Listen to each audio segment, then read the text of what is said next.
Here we are, my friends. Soak it in, because the Montreal Canadiens have the advantage over the Tampa Bay Lightning. Now, I understand that a 1-0 series lead is not the be-all and end-all. Might I remind you, the Canadiens lost 3 straight after being up 1-0 against Toronto back in 2021. But you know what else happened in 2021? The Habs came back and they inevitably went to the Stanley Cup Finals, and I'm not going to go out there and say that anything like that is going to necessarily repeat itself again. But with some of the parallels from 2021 to today, with Josh Anderson scoring the first goal of Montreal's playoff run, and with Juraj Slafkovsky making his playoff debut with a hat trick all on the power play and in overtime to seal the deal, we have a lot of exciting things to talk about. Let's dive into that Juraj Slafkovsky, and let's also dive into an update from a certain Canadiens legend who was present for that 2021 playoff run, speaking out about his desire to return to Montreal. But let's start out here with the Juraj Slafkovsky update, because obviously Slaf played an amazing game. He was in the right spot every single time.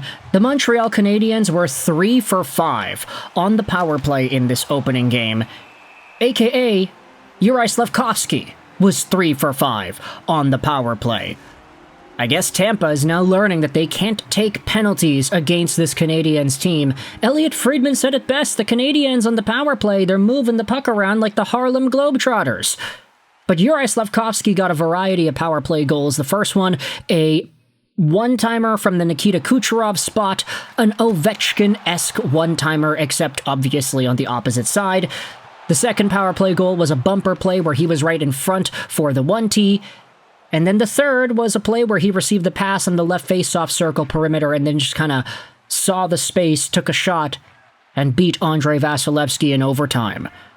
Talk about a versatile power of nature here. It's like somebody told Juraj Slafkovsky, hey, it's the Stanley Cup Playoffs. Just think of this as the Olympics, and you'll be fine. And after a 2022, where Juraj Slafkovsky was the leading goal scorer at the Olympic Games for Team Slovakia, and after 2026, where Slafkovsky was one of the top 3 forwards in the entire Olympic tournament with NHL players in the mix, the guy's totally elevated his game. He's here. He is doing everything that we thought was the best case scenario for him, and he is only 22 freaking years old. He just turned 22 a few days ago. Talk about an early bloomer, a surprise story of comeuppance for the Montreal Canadiens. Let's take a blast to the past and reveal what it was Juraj Slafkovsky said before the 2022 NHL Entry Draft.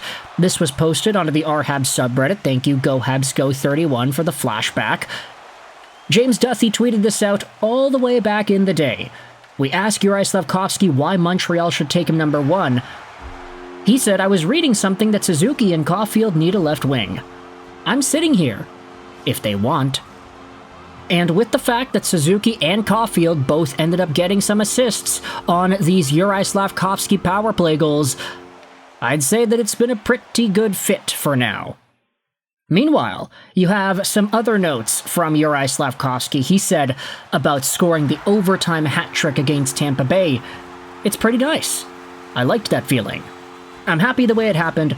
We still gotta focus for next game. No nonsense out of this guy, eh? He is just totally in the zone, focused, composed, and even in the post-game video where he ends up getting the celebratory Wolves hat from David Reinbacher, he literally says in the audio here, we gotta do it again in 2 days. So I think that is the biggest indicator of where Slaf's mindset lies with this entire series. They're not in it just to get one win. And I know in yesterday's post-game video I said out loud, I was like, yeah, if the Canadiens lose, they blow it, that's fine, because they already did what they had done against Washington last year. In the same status, mind you, they're still exiting a rebuild. They've got young rookies in the lineup showcasing their value. Anything they do where they continue progressing and they continue winning, they make it to the second round or whatever, That is all house money. That is them exceeding their expectations. Sure, you can say that maybe the most impressionable of Canadiens fans thought the Canadiens would go even further this season. Oh, they're going to go to Game 7 of the second round. That's my prediction. But still, the fact that they went from 5 games in round 1 last year to all the momentum in the world in round 1 this year with a younger roster, that is obviously a great sign. And speaking of great signs, one of the best players for the Montreal Canadiens back in 2021, hard segue over here to our second topic, but in 2021 you could very well say the MVP for the Montreal Canadiens was Carey Price. And we had an update from earlier in the week about Carey Price and his desire to have continued playing for the Montreal Canadiens. Now, spoiler alert, Carey Price obviously finished off his NHL career with the San Jose Sharks. His contract is finally expired. His last NHL game played was during the 21-22 season, and this is a guy who spent 4 full seasons out of commission. Which is why, when we get this update over here, that Carey Price revealed he secretly attempted a Habs comeback last season, but woke up with knee pain the next day. He misses the game for the Habs, but mentioned about being a goalie coach for the Montreal Canadiens. Oh my goodness, could we have seen a potential Carey Price comeback 1 year ago? Maybe not a year ago as in the start of the 25-26 season, but maybe the start of the 24-25 season? Would that have been possible? Carey Price and Samuel Montembeault with Jakob Dobeš or a Jacob Fowler creeping up in the shadows? That obviously would have been a legacy addition for the Montreal Canadiens, especially when you consider the fact that 24-25 is when the Habs started looking good again. It's when you started to see the best out of Suzuki and Caulfield and all these young guys that had developed so eloquently over the years. If Carey Price was healthy for the 2025 playoffs against Washington, I'm sorry, Sammy, but there's no chance the Canadiens would have lost in 5 games. Obviously, Carey Price's health would have been the biggest factor there, and by all accounts, it's not like he would have been able to suit up and make an impact as he wanted to. But just hearing that his heart was in that place last season, he was interested in finding a way to get back onto the ice, not giving up, not saying, well, I have the opportunity to just be on the IR for the rest of my career.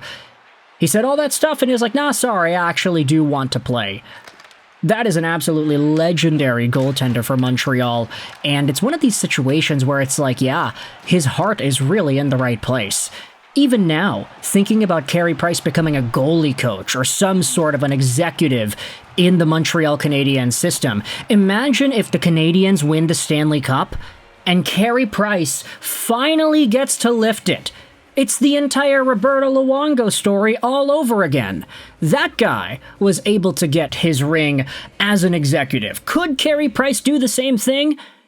And furthermore, just thinking about Carey Price mentoring a guy like Jacob Fowler, for Fowler specifically to go out there and have this performance, and for Price to say in the media, yeah, the guy, he reminds me of me.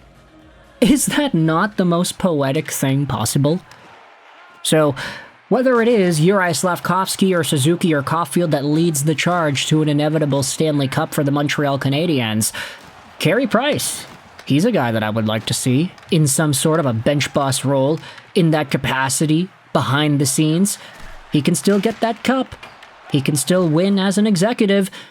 With all that said, let me know your thoughts in the comment section below. How do you feel about Juraj Slafkovsky's maturity and the way he was able to respond to this Game 1 victory against Tampa? Thoughts on the Carey Price update as well, how he wanted to come back, he couldn't, but now how he could potentially be a Canadiens goaltending coach, if that ever were to be on the table. Thoughts in the comment section below. I hope you enjoyed this video. And bye.